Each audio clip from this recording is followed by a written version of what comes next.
اللہ تعالیٰ نے انسان کے اندر طرح طرح کی صفات رکھی ہیں، خصلتیں رکھی ہیں۔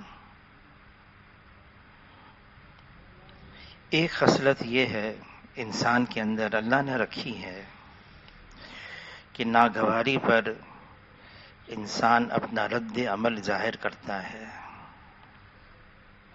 وہ رد عمل اپنی دفاع کے لیے ہوتا ہے، اپنے بچاؤ کے لیے ہوتا ہے، اور اس رد عمل کے اندر غصہ آ جاتا ہے۔ حضور صلی اللہ علیہ وسلم کی تعلیمات میں ہے کہ انسان اپنے غصے کو قابو رکھے۔ حضور صلی اللہ علیہ وسلم فرماتے ہیں اللہ تعالیٰ نے مجھے بلند ترین اخلاق کی تکمیل کے لیے بھیجا ہے۔ حضور صلی اللہ علیہ وسلم فرماتے ہیں، جس کا مفہوم ہے جب اعمال ترازو میں تولے جائیں گے، نیکی بھی اور بدی بھی، تو نیکی کے پلڑے میں سب سے بھاری اچھے اخلاق ہوں گے۔ حضور صلی اللہ علیہ وسلم نے علی رضی اللہ تعالیٰ عنہ سے فرمایا، اے علی، تمہیں اولین و آخرین کے بہترین اخلاق بتاؤں؟ فرمایا جس کا مفہوم ہے کوئی ظلم کرے اس کو معاف کرو، کوئی برائی کرے اس کے ساتھ بھلائی کرو، کوئی عطا سے محروم رکھے اس کو عطا کرو۔ حضور صلی اللہ علیہ وسلم فرماتے ہیں اس کا مفہوم ہے میں نے جنت میں دیکھا دو قسم کے لوگ بہت کثرت سے ہیں، ایک تقوی والے ہیں اور دوسرے اچھے اخلاق والے ہیں۔ حضور صلی اللہ علیہ وسلم فرماتے ہیں اس کا مفہوم ہے اچھے اخلاق آدمی کے گناہوں کو ایسے پگھلا دیتے ہیں جیسے پانی نمک کے پتھر کو پگھلا دیتا ہے، اور بد اخلاقی، برے اخلاق آدمی کی نیکی کو اس طرح سے ضائع کر دیتے ہیں جیسے سرکہ شہد کو ضائع کر دیتا ہے۔ انسان کی زندگی میں واقعات آتے رہتے ہیں، حالات آتے رہتے ہیں، بعض حالات اس کی طبیعت کے مطابق ہوتے ہیں اور بعض حالات اس کی طبیعت کے خلاف ہوتے ہیں، مزاج کے خلاف۔ طبیعت کے موافق حالات آئیں یہ تو ہر ایک برداشت کر لیتا ہے، سہ جاتا ہے، بلکہ خوش ہوتا ہے۔ مزاج کے خلاف، طبیعت کے خلاف حالات آتے ہیں، یہ وہ موقع ہے کہ انسان کو کیا کرنا چاہیے۔ حضور صلی اللہ علیہ وسلم ابو بکر رضی اللہ تعالیٰ عنہ کے ساتھ تشریف لے جا رہے تھے، راستے میں ایک مخالف مل گیا اور اس مخالف نے ابو بکر رضی اللہ تعالیٰ عنہ کی طرف متوجہ ہو کر بہت برا بھلا کہنا شروع کر دیا۔ حضور صلی اللہ علیہ وسلم خاموش، بلکہ مسکرانے بھی لگے۔ ابو بکر رضی اللہ تعالیٰ عنہ حضور صلی اللہ علیہ وسلم کے چہرے مبارک کی طرف دیکھ کر حیران۔ کچھ دیر ابو بکر بھی خاموش رہے، وہ بولتا رہا جو مخالف تھا۔ آخر ابو بکر رضی اللہ تعالیٰ عنہ سے رہا نہیں کیا، انہوں نے بھی جواب دے دیا۔ جب جواب دیا ابو بکر رضی اللہ تعالیٰ عنہ نے، تو حضور صلی اللہ علیہ وسلم خاموشی سے چلے آئے۔ ابو بکر رضی اللہ تعالیٰ پیچھے پیچھے، اے اللہ کے رسول، وہ مجھے برا بھلا کہہ رہا تھا، آپ سنتے رہے بلکہ مسکراتے بھی رہے، میں نے جواب دیا تو آپ چلے آئے۔ تو فرمائے جس کا مفہوم ہے جب وہ برا بلا کہہ رہا تھا، اللہ نے ایک فرشتے کو مقرر کیا، وہ آ کے اس کو جواب دے رہا تھا. میں اس کا جواب سن رہا تھا، مجھے مسکراہٹ آنے لگی.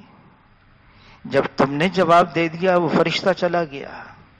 اب میں نے کہا کہ میں تو فرشتے کی بات سن رہا تھا، اب میرا کیا کام یہاں، میں چلا آیا. اس سارے واقعے کے اندر حضور صلی اللہ علیہ وسلم نے امت کو ایک سبق دیا ہے، ناگواری پر کیا رد عمل ظاہر کرنا ہے.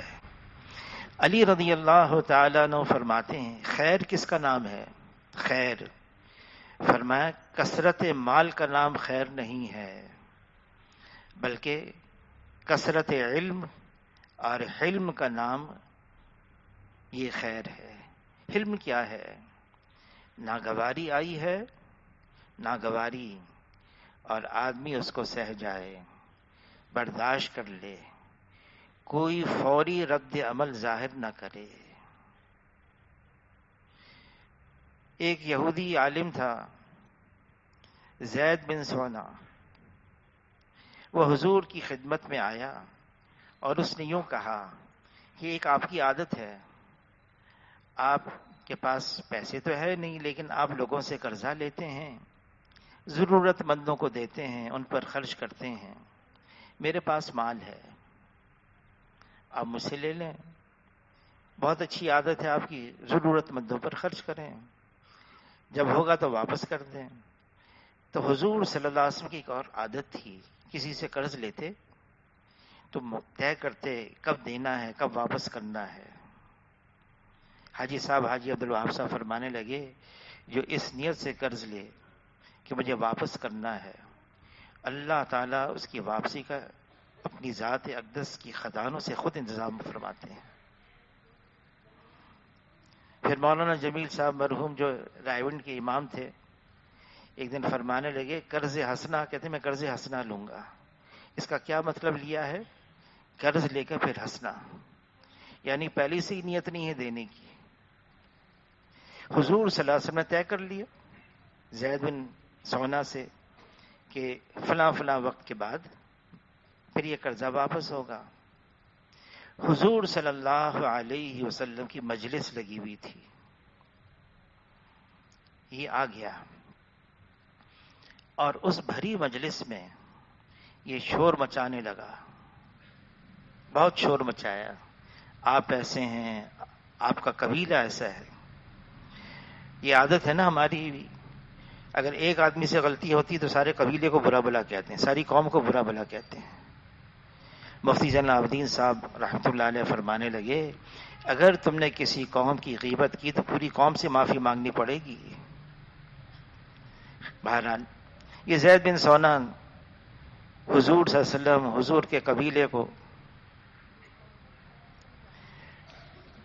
صحابہ کرام حضور صلی اللہ علیہ وسلم کے سامنے خاموش رہتے تھے، لڑتے جھگڑتے نہیں تھے. یہ ان کی ایک عادت تھی صحابہ کرام کی. عمر رضی اللہ تعالیٰ عنہ جری تھے، جلالی تھے. بعض کا مزاج اللہ نے جلالی بنایا ہوتا ہے، جلالی تھے. اٹھے اور زید بن سونا کو پکڑا، جھنجھوڑا، ڈرایا، دھمکایا، بٹھا دیا. حضور صلی اللہ علیہ وسلم نے عمر رضی اللہ عنہ کو پاس بلایا اور فرمایا کہ کیا ہی اچھا ہوتا تم اس کو یوں سمجھاتے. دیکھو مجلس کے آداب کی یہ خلاف بات ہے، اس طرح سے مجلس میں شور نہیں مچاتے. اور پھر تم میرے پاس آتے اور یوں کہتے کہ اگر آپ نے اسے قرضہ لیا ہے، یہ آیا ہے مانگنے کے لیے، آیا ہے، شور مچا رہا ہے، آپ کے پاس ہے تو اس کو دے دیں. پھر حضور صلی اللہ علیہ وسلم نے فرمایا عمر رضی اللہ تعالیٰ عنہ سے جاؤ بیت المال سے اتنا اتنا اس کا قرضہ ہے پورا کرو، ادا کرو. 20 سا جو مزید دو. تو عرض کیا اللہ کے رسول مزید کیوں؟ فرمایا کہ ابھی تم نے اس کو جھنجھوڑا، اس کو ڈرایا، اس کو دھمکایا، اس کی عوض میں اس کو 20 سال جو اور مزید دو۔ زید بن سونا فوراً کھڑا ہوا، زور سے اشہد ان لا الہ الا اللہ و اشہد ان محمد رسول اللہ۔ ارے تم نے یہ کیا کیا پھر؟ اے اللہ کے رسول، ہماری کتابوں کے اندر صحیفوں میں نبی کی نشانیاں لکھی ہیں، اس میں سے ایک نشانی یہ بھی ہے کہ جاہل کا جتنا جہل بڑھتا جائے، نبی کے سامنے نبی کا علم اتنا ہی بڑھتا چلا جاتا ہے۔ یہ نشانی دیکھنی تھی، میں نے دیکھ لی۔ علم آدمی جذبات میں نہ آئے۔ ایک قبیلے کے لوگ حضور صلی اللہ علیہ وسلم سے ملنے کے لیے مدینہ منورہ تشریف لائے، اور مسجد نبوی اس وقت کچی تھی، دیوار بھی چھوٹی چھوٹی تھی، اور اس کے جو دروازے تھے اس پر کوئی گیٹ بھی نہیں تھا۔ ان کی نگاہ پڑ گئی حضور صلی اللہ علیہ وسلم پر۔ وہ اپنے سواریوں سے چھلانگ لگا لگا کر اور حضور سے ملنے کے لیے، حضور صلی اللہ علیہ وسلم محبت جذبات میں آ گئے۔ ان میں درمیان میں ایک تھا عبد قیس۔ اس نے کیا کیا؟ ساروں کی سواریاں جمع کی، ان کو بٹھایا، اس میں سے سامان کو اتارا، ایک جگہ جمع کیا، سواریوں کا انتظام رکھنے کا انتظام کر کے پھر ایک صاف جوڑا نکالا کپڑے کا، نہا دھو کر وہ کپڑا پہنا، حضور کی خدمت میں آئے۔ حضور صلی اللہ علیہ وسلم نے فرمایا، جس کا مفہوم ہے اللہ کو تمہارا یہ عمل بہت پسند آیا، تمہارے اندر دو خصلتیں ہیں جو اللہ کو اور اللہ کے رسول کو پیاری ہیں، ایک حلم ہے، حلم، اور دوسرا جلد بازی نہیں ہے۔ تو عرض کیا اللہ کے رسول، یہ دو صفتیں یہ میں نے محنت کر کے اپنے اندر پیدا کی ہیں یا اللہ کی عطا کی ہوئی ہیں؟ فرمائی یہ اللہ کی عطا کی ہوئی تم پر ہے۔ اس پر انہوں نے اللہ کا شکر ادا کیا کہ اللہ نے میرے اندر ایسی صفت ڈال دی جو اللہ اور اللہ کے رسول کو محبوب ہیں۔ جلد بازی نہیں، آدمی جلدی میں جذبات میں آ جائے۔ ایک صحابی نے عرض کیا، اے اللہ کے رسول مجھے کوئی نصیحت فرمائے۔ حضور صلی اللہ علیہ وسلم فرمائے، لا تغضب، غصہ مت کرنا۔ عرض کیا اللہ کے رسول کچھ اور نصیحت؟ فرمائے لا تغضب، غصہ مت کرنا۔ عرض کیا اللہ کے رسول کوئی اور نصیحت؟ یہ پوچھتا رہا اور حضور صلی اللہ علیہ وسلم جواب دیتے رہے، غصہ مت کرنا، غصہ مت کرنا۔ عرض کیا اللہ کے رسول آپ کی نصیحت میں نے اپنے پلے باندھ لی۔ حضور صلی اللہ علیہ وسلم فرماتے ہیں، جس کا مفہوم ہے یہ غصہ شیطان کی طرف سے ہے۔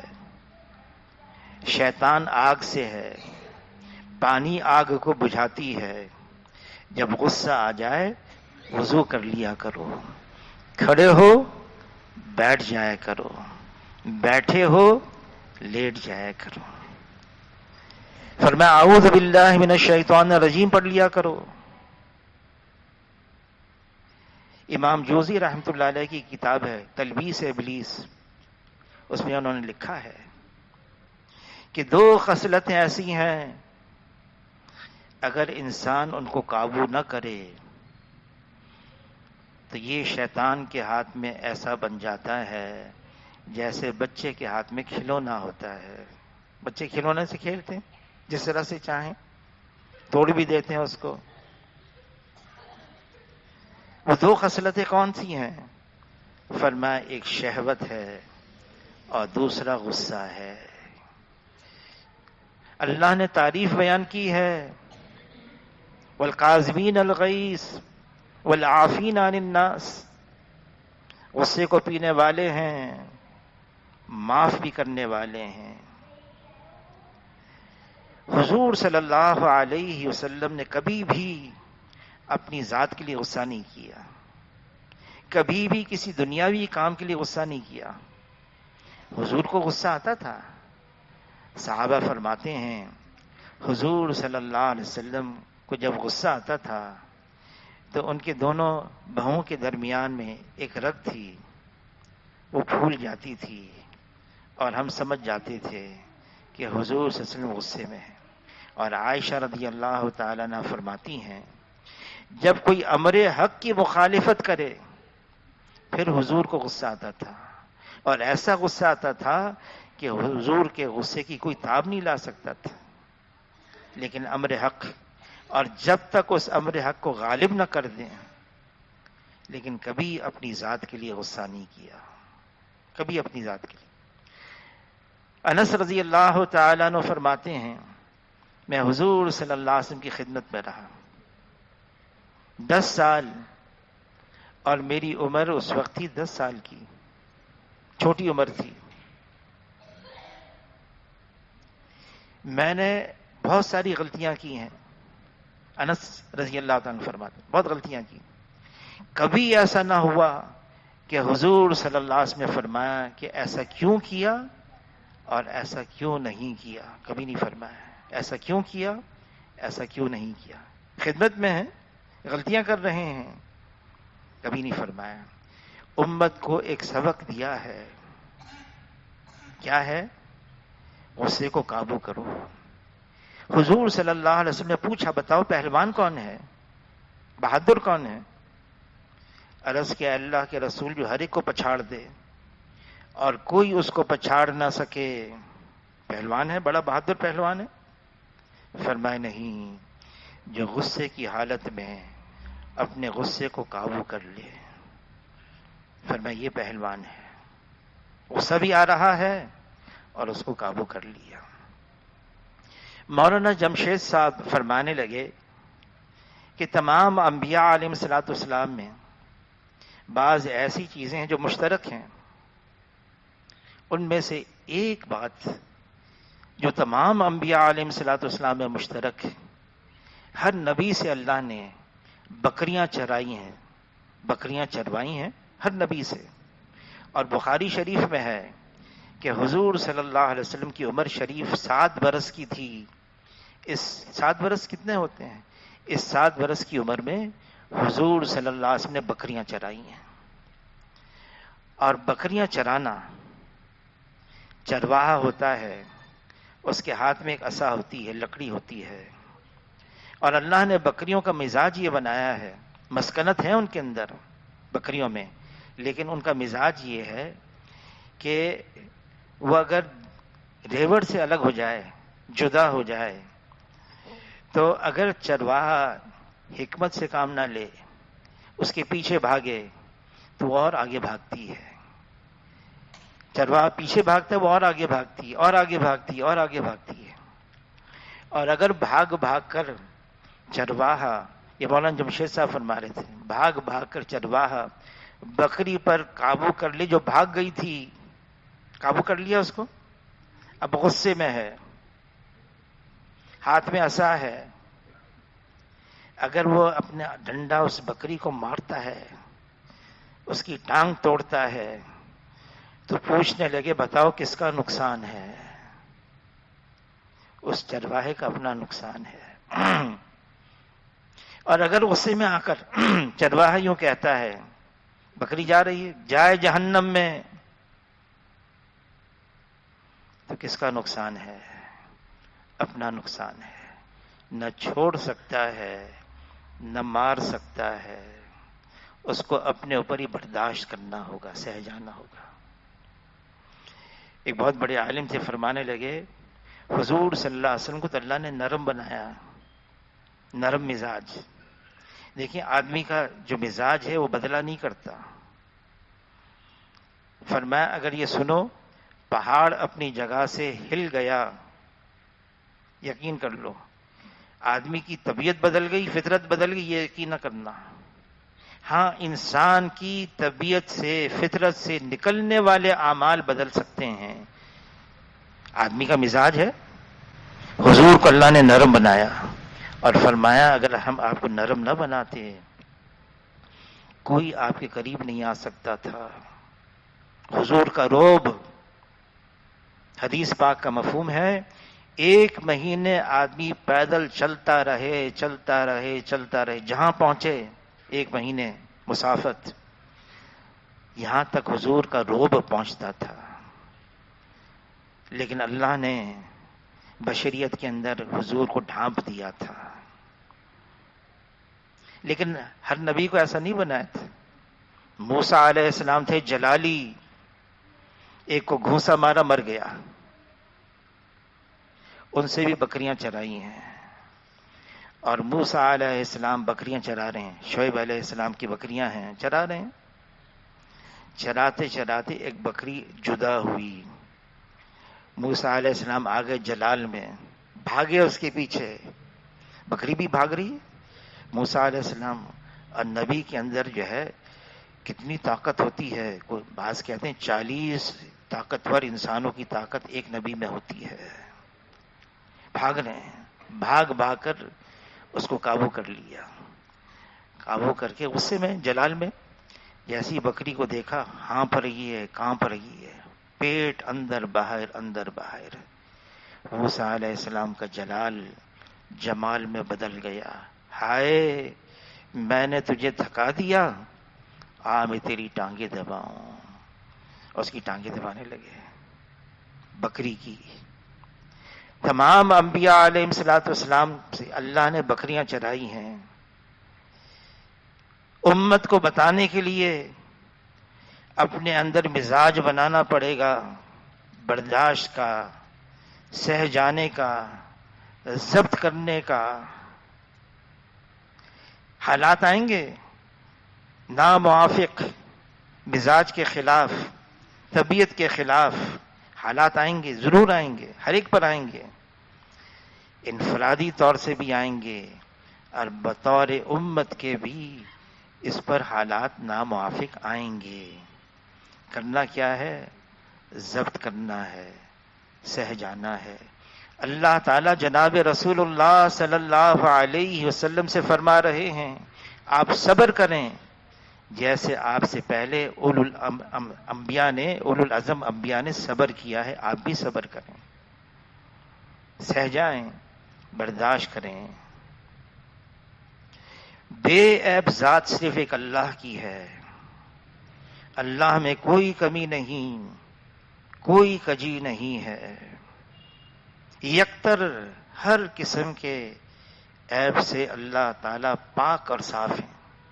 سبحان اللہ, یہ اللہ کی صفت ہے. پھر اللہ تعالیٰ نے فرشتوں کو ایسا پیدا کیا ہے, بنایا ہے, ان کے اندر معصیت کا جذبہ نہیں رکھا. نافرمانی کر ہی نہیں سکتے, جذبہ ہی نہیں فرشتوں کے اندر. پھر انبیاء علیہ الصلوۃ والسلام معصوم عن الخطا ہیں, وہ جو کریں وہ نیکی ہی نیکی ہے. انبیاء علیہ الصلوۃ والسلام اور صحابہ اکرام سے اللہ تعالی راضی ہو گئے, خوش ہو گئے, راضی ہو گئے. باقی کون بچا ہے؟ میں اور آپ بچے ہوئے ہیں. ہم انسان ہیں, ہم سے غلطیاں ہوں گی, غلطیاں کریں گے, ضرور کریں گے. اگر درمیان میں اپنے جو ہیں آپس میں ان کے اندر ہم بے عیب تلاش کرنے چاہیں گے اور کرنے جائیں گے تو یہ تو یاد رکھنا ہے بے عیب ہمارے درمیان کوئی نہیں. ہم اکیلے رہ جائیں گے, تنہا ہو جائیں گے, پھر کوئی ہمارا ساتھ نہیں دے گا. کرنا کیا ہے؟ جو حضور صلی اللہ علیہ وسلم کی تعلیمات میں ہے وہ کرنا ہے, جس کو اللہ نے ہمیں بتایا ہے کرنے کو. لمن صبر وغفر, صبر بھی کرو, درگزر بھی کرو. اور اللہ فرماتے ہیں ان ذالک لمن عزم الامور, بڑا دل گردہ چاہیے اس کے لیے. حوصلہ چاہیے، بڑا دل رکھنا ہے اس کے لیے، ظرف بڑا ہو. اور کسی نے کہا جو اعلیٰ ظرف ہوتے ہیں ہمیشہ جھک کر ملتے ہیں، جو اعلیٰ ظرف ہوتے ہیں وہ ہمیشہ جھک کر ملتے ہیں، کہ سرائی سر نگو ہو کر بھرتی ہے پیمانہ. کون ہے جو برداشت کرے گا؟ جو اپنی حیثیت کو مٹا دے گا. میں کچھ بھی نہیں. حضور صلی اللہ علیہ وسلم نے معاذ سے رضی اللہ تعالی عنہ سے فرمایا، معاذ اللہ کی عبادت اس طرح سے کرو جیسے تم اللہ کو دیکھ رہے ہو، اور اپنے آپ کو مردوں میں شمار کرو، اور ہر درخت اور پتھر کے قریب اللہ کا ذکر کیا کرو. دنیا میں ایسے رہو جیسے مسافر. اپنے آپ کو مردوں میں شمار کرو. فرمایا اپنے آپ کو زندوں میں سمجھ ہی نہیں، پھر نہ کسی بات کی خوشی ہے نہ کسی بات کا رنج ہے. اس نے مجھے یوں کہہ دیا، اس نے میرے ساتھ یہ معاملہ کر دیا. حضور صلی اللہ علیہ وسلم فرماتے ہیں جو ناحق پر ہوتے ہوئے جھگڑا چھوڑ دے، ناحق پر ہوتے ہوئے جھگڑا چھوڑ دے، یا مذاق میں بھی جھوٹ بولنا چھوڑ دے، فرمائے میں جنت کے کنارے پر محل کی ضمانت دیتا ہوں. جو حق پر ہوتے ہوئے جھگڑا چھوڑ دے، میں جنت کے وسط میں محل کی ضمانت دیتا ہوں. اور جو اپنے اخلاق کو اونچا رکھے، فرمایا میں جنت کے اعلی مقام پر محل کی ضمانت دیتا ہوں. اس وقت معاشرے میں برداشت کی سطح نیچے آ گئی ہے بالکل.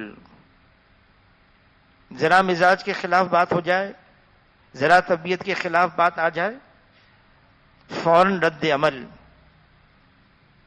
حضور صلی اللہ علیہ وسلم نے انتقام نہیں لیا کسی سے. اختلاف ہوتا ہے، بہت ہوتا ہے، اختلاف رائے. حیات الصحابہ مولانا یوسف صاحب رحمۃ اللہ علیہ خان دہلوی رحمۃ اللہ نے لکھی ہے، صحابہ اکرام کی ہر چیز جمع کر لی، یہاں تک کہ ان کے درمیان میں جو اختلاف ہوا وہ بھی جمع کر دیا. ہمارے لیے کیا ہے؟ ہمارے لیے یہ ہے صحابہ اکرام کے اختلاف پر ہم اپنی زبانیں بند کر دیں، ہونٹوں کو سی دیں. ہمیں حکم نہیں ہے کچھ بولنے کا. ہمارے لیے کیا ہے؟ صحابہ اکرام تو صحابی ہیں، صحابہ ہیں. بعد کے آنے والے جمع کر دیے جائیں، سب ولی اللہ سب جمع ہو جائیں، ایک صحابی کی برابری، صحابی کیا صحابی کے بال کی برابری کر نہیں سکتے. اللہ ان سے راضی ہو گئے. واقعے آئے ہیں ایسے. حاتب ابن ابی بلتا، حضور صلی اللہ علیہ وسلم نے خاموشی سے فتح مکہ کے لیے ارادہ کر لیا. چند صحابہ، سب کو نہیں بتایا. حاتم ابن ابی بلتا بھی تھے. ان کو خیال آ گیا، اوہو سب کے تو یہاں ہیں رشتہ دار خاندان، میری تو بیوی بچے بھی مکے میں ہیں، ان کو تو ختم کر دیں گے. میں ان پر ایک احسان کر دوں، میری بیوی بچوں کو کا خیال کر لیں، ان کو ضائع نہ کریں. ایک عورت کو تیار کیا، لکھ کے دے دیا یہ ہے. جبرائیل علیہ السلام تشریف لائے، بتا دیا.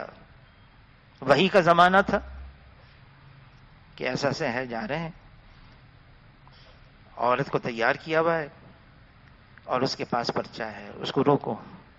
علی رضی اللہ تعالیٰ عنہ اور ایک صحابی کو حضور صلی اللہ علیہ وسلم نے بھیجا، جاؤ ایک عورت ہے اس کو پکڑ کے لاؤ، گرفتار کرو اور وہ پرچہ پہلے لینا.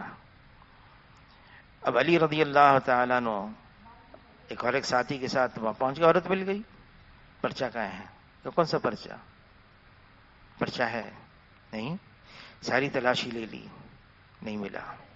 علی رضی اللہ تعالیٰ نے دھمکایا، دیکھو ہم نے تو ظاہری تلاشی لے لی، اب تمہارے بدن کی تلاشی رہے گی باقی، وہ تلاش کرنا ہوگا، تمہاری بے حرمتی ہوگی۔ اس نے کہا اچھا ٹھہر جاؤ۔ اس نے اپنے بال کی چوٹی کھولی، اس میں سے پرچہ نکال کے دے دیا، اس کو لے کر آ گئے۔ کس نے بھیجا تھا؟ حاطب ابن ابی بلتا رضی اللہ تعالیٰ عنہ۔ عمر رضی اللہ تعالیٰ عنہ، اے اللہ کے رسول مجھے اجازت دیں میں اس کی گردن اڑا دوں۔ راز فاش کرنا اور نبی کا راز فاش کرنا، راز یہ بہت بڑی امانت ہوتی ہے، اس کو باقی رکھنا ہے، کوئی ہو کیسا ہو، یہ اللہ اور اللہ کے رسول کی تعلیمات میں ہے، اس کو سنبھال کے رکھو، امانت ہے۔ تو عمر رضی اللہ تعالیٰ نے اجازت دیں۔ حضور نے کیا فرمایا؟ یہ سننے کی بات ہے۔ اے عمر کیا کہہ رہے ہو؟ یہ بدری ہیں، اللہ نے بدر میں شرکت کرنے والے تمام کی اگلی پچھلی سب معاف کر دی، اس کو تم کچھ نہیں کہہ سکتے۔ جس کے لیے اللہ نے فرما دیا میں نے معاف کر دیا ہے۔ صحابہ کرام اختلاف ضرور ہوتا تھا، لیکن مخالفت شروع ہو جائے شدت کی،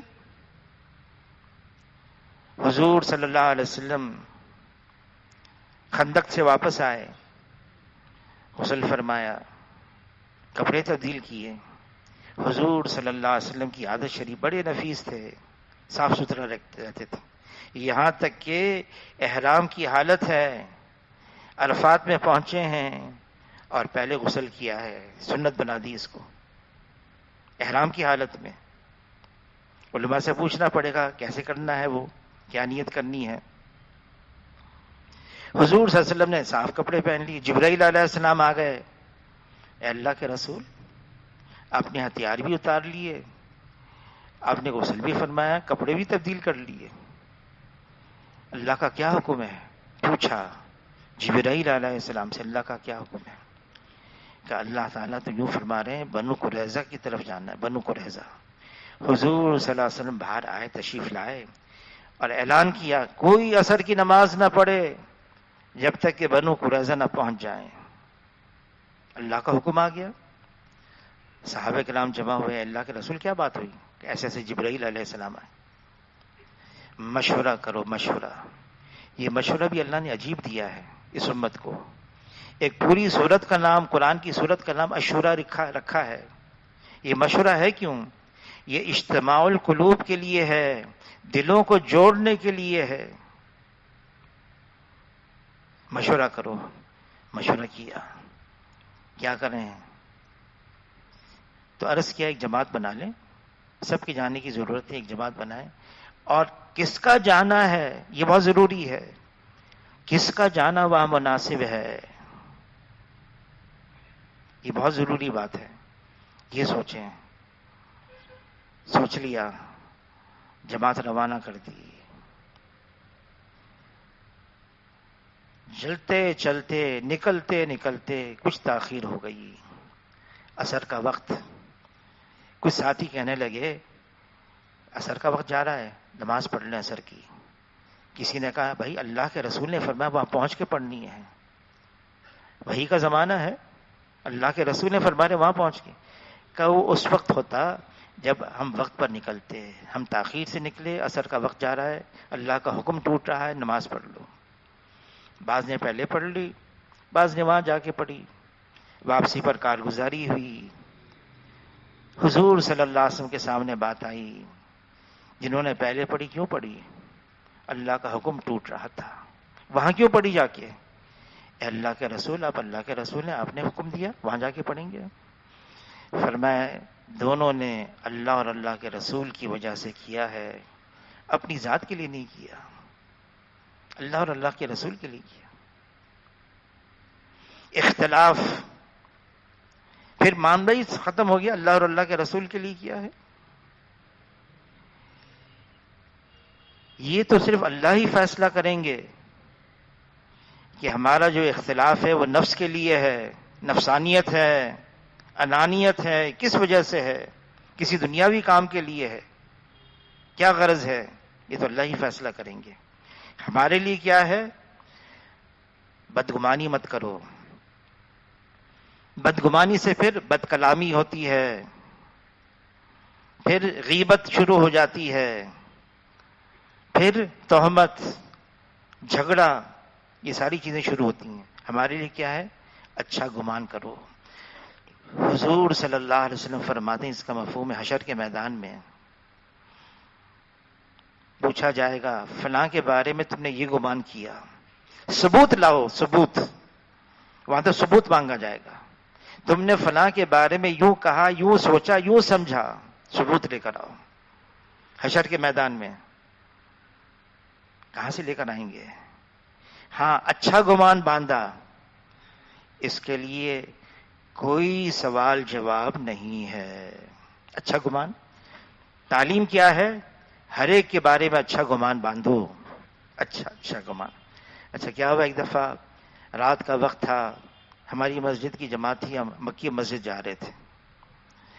ایک دم سے رات کے 12 بجے تھے، اتنا مجمع دیکھا، ارے یہ کہاں سے آ رہا ہے؟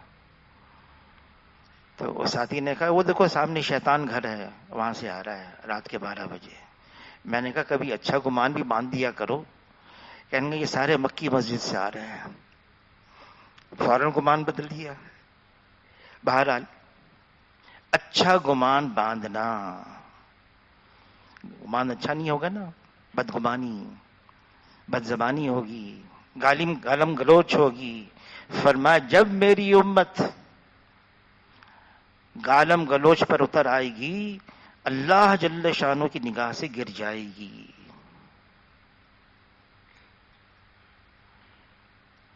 کیا طریقہ کار ہونا چاہیے اکٹھا رہنے کا؟ حاجی امداد اللہ مہاجر مکی رحمۃ اللہ علیہ فرماتے ہیں، اتفاق کی بنیاد، اکٹھا رہنے کی بنیاد عاجزی، انکساری، تواضع ہے. آدمی اپنے بارے میں تو یہی رکھے میں تو کچھ بھی نہیں. ایک تابعی ہیں ابو ملیکہ، کہتے ہیں میں 30 صحابہ سے ملا ہوں، 30 صحابہ سے، اور سب کو اپنے اوپر پورا نفاق کا ڈر تھا، پورا نفاق کا ڈر. کہیں ہم منافق تو نہیں ہیں؟ صحابہ ہیں، ان کی یہ صفت تھی بہت بڑی. وہ تو نیکی کر کے روتے تھے، یہ اس قابل نہیں کہ اللہ کے سامنے پیش کیا جائے. اور کسی نے کہا ہم تو گناہ کر کے ہنستے ہیں، کچھ نہیں، مکھی تھی اڑا دی. عاجزی، انکساری، تواضع. حضور صلی اللہ علیہ وسلم نے اللہ سے مانگا ہے یہ، اللہم اجعلنی فی عینی صغیرا وفی اعین الناس کبیرا. اے اللہ مجھے اپنی نگاہ میں چھوٹا بنا دے، بے شک اوروں کی نگاہ میں اونچا کر دے. تواضع. اور دوسروں کے بارے میں یہ ہم سے اچھے ہیں. ظاہر نگاہ کم سے کسی رند کو نہ دیکھ، کیا جانے اس کریم کو تو پسند ہے کہ وہ. اللہ کے یہاں کسی کا کیا مقام ہے ہم نہیں جانتے. اس لیے ابو بکر رضی اللہ تعالیٰ فرماتے ہیں کسی مسلمان کو حقیر نہ جانو کہ صغیر مسلمان بھی اللہ کی نگاہ میں کبیر ہے. عبداللہ ابن عمر رضی اللہ تعالیٰ عنہ بیت اللہ کی طرف انگلی سے اشارہ کر کے فرما رہے ہیں، اے بیت اللہ تمہاری حرمت، تمہاری عظمت سے میں واقف ہوں، لیکن ایک مسلمان، اس کی عظمت، اس کی حرمت تم سے عظیم تر ہے. ایک مسلمان ہے، حضور کا امتی ہے، اوروں کے بارے میں اچھا اور اپنے بارے میں. بعض اوقات کسی کی خامی، کسی کی برائی ظاہر ہو جاتی ہے کسی کی. پھر کیا کرنا چاہیے؟ معاذ اسلمی رضی اللہ تعالی جوان صحابی ہیں، حضور کی خدمت میں آئے، گناہ ہو گیا، زنا ہو گیا. فرمایا نہیں، تم اس کے قریب گئے تھے. کہ نہیں، تم نے اس کو ہاتھ لگایا تھا. نہیں، 4 مواقع دیے جناب رسول اللہ صلی اللہ علیہ وسلم نے اس کو. ہر دفعہ اس نے اس کا انکار کیا، ہوا ہے. پھر فرمایا اس کی سزا معلوم ہے، اس لیے تو آیا ہوں دنیا میں نمٹ جاؤں، آخرت میں پاک صاف ہو جاؤں. حد مقرر کی، سنسار کیا گیا، قبر بنا دی بقی کے کنارے، اور وہاں بقی بالکل آخری حصہ تھا، اس کے بعد جنگل شروع ہوتا تھا. کسی موقع پر جناب رسول اللہ صلی اللہ علیہ وسلم صحابہ کے ساتھ تشریف لے جا رہے ہیں، وہاں سے گزرے. دو صحابی ہیں، زور زور سے، تاکہ حضور صلی اللہ علیہ وسلم بھی سن لیں، یہ وہی ہے وہی ہے، کتنی بری موت مرا، اور پتہ نہیں کیا کیا کہا. حضور صلی اللہ علیہ وسلم خاموش رہے. جب آدمی کوئی غلطی کرے اس وقت اس کو ٹوکنا نہیں چاہیے، خاموش رہے. آگے چلے. جنگل کے اندر گدھا مارا ہوا تھا، ہوا بھر گئی اس کے اندر، دو ٹانگیں اوپر ہو گئیں.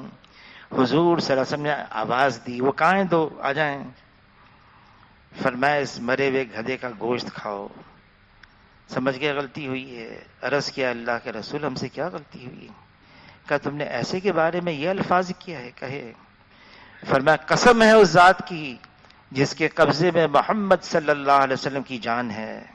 یہ جملہ صرف اس وقت کہتے تھے حضور صلی اللہ علیہ وسلم اہمیت بتانے کے لیے.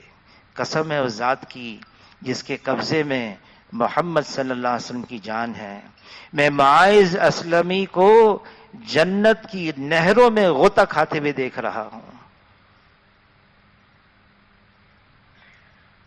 ہم نے کسی کو غلطی کرتے ہوئے تو دیکھا ہے، اس کو توبہ کرتے ہوئے تو نہیں دیکھا. اور اگر غلطی کرتے ہوئے بھی دیکھا ہے، حضور نے کیا فرمایا ہے؟ چھپاؤ، ظاہر مت کرو، پردہ داری مت کرو، پردہ پوشی کرو. یہ حضور کی تعلیمات میں ہے. عمر رضی اللہ تعالیٰ عنہ امیر المومنین ہیں، مدینہ منورہ کی گلیوں میں گشت کر رہے ہیں. عبداللہ ابن مسعود ان کے ساتھی ان کے ساتھ ہیں. ایک مکان میں سے عجیب قسم کی آواز آئی. امیر المومنین ہیں، با اختیار ہیں، جلالی ہیں، غصے میں آ گئے، چھلانگ لگائی، دیوار سے اندر پہنچ گئے. دیکھا بوڑھا آدمی ہے، شراب کا پیالہ بھی ہے سامنے. غصے میں اتنا ڈانٹا اس کو، ڈر گیا. کہ امیر المومنین ذرا ٹھہر جائے، میں تو ایک غلطی کا مرتکب ہوں، میں آپ کو بتاؤں آپ نے کتنی کی ہیں. آپ دیوار پھلاند کر آ گئے جبکہ حکم ہے دروازوں سے داخل ہو. آپ بغیر اجازت کے آ گئے جبکہ حکم ہے اجازت لے کر آؤ. آپ نے تجسس کیا جبکہ حکم ہے کہ تجسس مت کرو. آپ نے آتے کے ساتھ ہی ڈرانا دھمکانا شروع کیا جبکہ حکم ہے پہلے سلام کرو. عمر رضی اللہ تعالی، میں نے اتنی غلطی کی ہے. چیخ ماری. پھر خیال ہے کہ وہ باہر جو ہیں میرے ساتھی وہ سن نہ لیں. اپنی چادر کا کونا منہ میں ڈال دیا، رونے لگے، جلدی سے باہر آئے.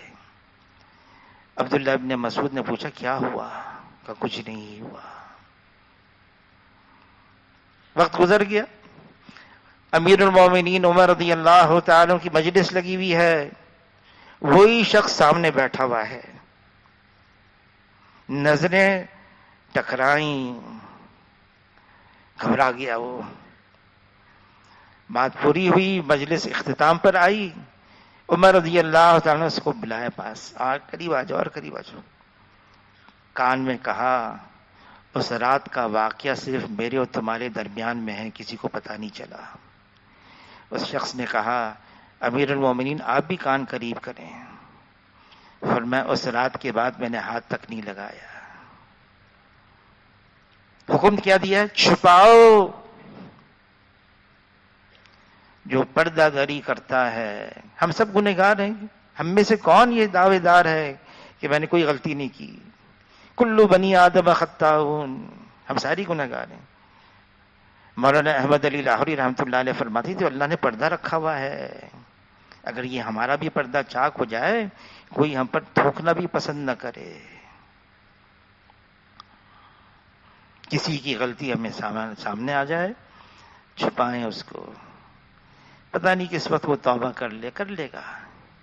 اللہ تعالیٰ ایسے کریم ہیں، گناہ ہوتا ہے پھر توبہ کی توفیق بھی دیتے ہیں۔ ابلیس راندہ درگاہ ہوا، جاتے جاتے اللہ کی عزت کی، اللہ کے جلال کی قسم کھائی، آپ کے بندوں کو گمراہ کروں گا، راستے سے ہٹاؤں گا۔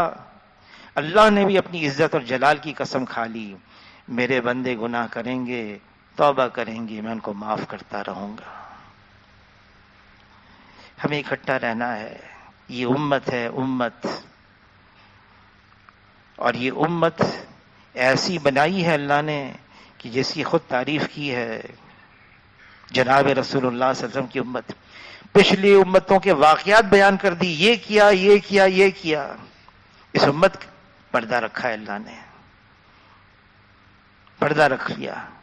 کتنی غلطیاں کی ہم نے، یہ امت بحیثیت امت کے، لیکن فرمایا اللہ نے اس امت کو میں نے چنا ہے، هو اجتباکم، یہ میری چنی ہوئی ہے یہ امت جناب رسول اللہ صلی اللہ علیہ وسلم کی، اور بحیثیت امت ہمیں رہنا ہے، اکٹھا رہنا ہے۔